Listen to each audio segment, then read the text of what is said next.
create a fixed income from outside the market for your livelihood. Never be dependent on the income of stock market because it's a volatile business. It's a very fluctuative business. So better don't be dependent on the stock market. Though I did, but I struggled for 10 years, 20 years in my life. So you don't have to go through that kind of phase. That is why create a fixed income, either this is from your job or from your business or from whatever. But don't be dependent for your livelihood. Don't be dependent. Be informative and read a lot. Don't think it's not a cakewalk. It's not a magic, okay? And it's not a jua. It's not a gambling, because stock market rewards you as per your perception.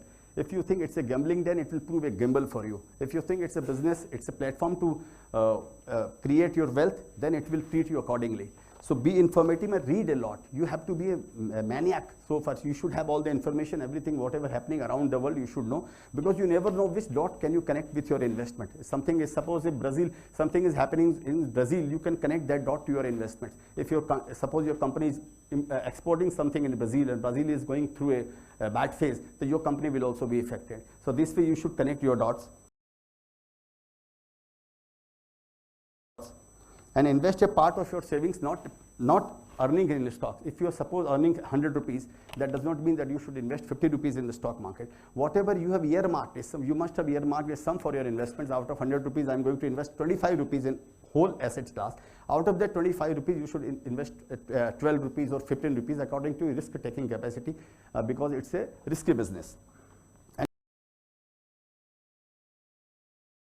Don't trade and don't leverage. Never trade in your life until unless, because trading, I'm not saying trading is a 24-hour business. It is not like you are studying here and you will SMS your friend ki buy 100 Nifty for me and you think you can make money. You can never make money. So don't trade and don't leverage. Don't invest from borrowed money.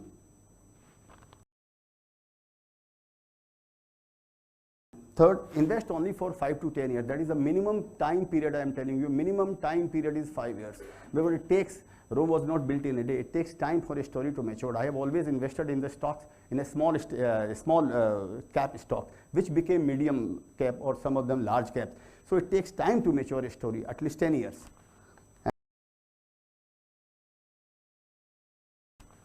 And second, invest only with best management and let them worry about the company ownership they want. Usually, what is the purpose of investing?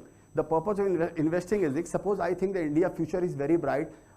Motorcycle business in India is going to have a bright future.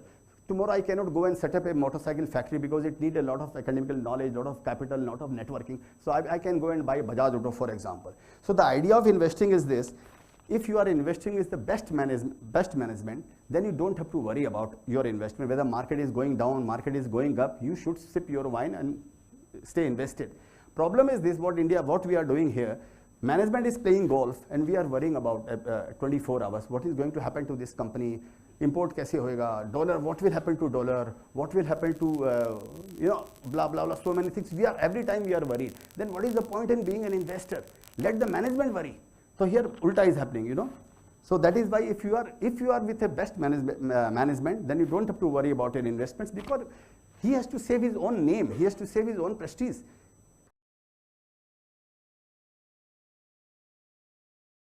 And your investment belongs to market, or profit belongs to you. Remember, as long as you are invested in the market, your profit does not belong to you.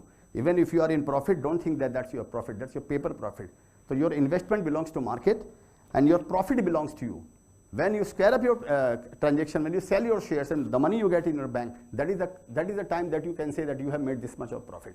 So don't spend just because your stock price has risen, because tomorrow you never know, stock price will collapse also.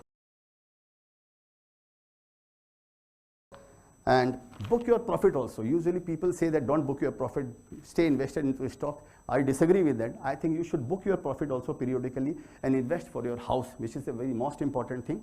So this is what you should do. I think it gives you a lot of security in your life whenever market collapses. And this is not, usually you must have seen the market that up and down, but I have seen some market for 5 years, nothing is happening in the market. That's a very testing time.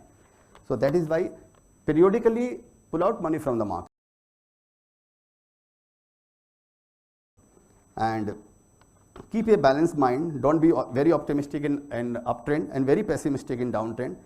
Don't be happy in up market and don't be sad in down market. You have to tune your mind, because it's not only physically, mentally and financially you have to become sound.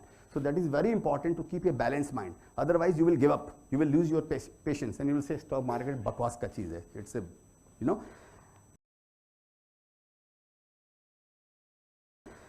And last but not the least, luck also plays a crucial role. Do good karma. That is very important. Yes, I think that is the most important thing. Try to be a good human being and do good karma, because stock market is a game of mind. You are not doing any labor, you are not doing anything, just playing with your mind, with your numbers and with your perceptions.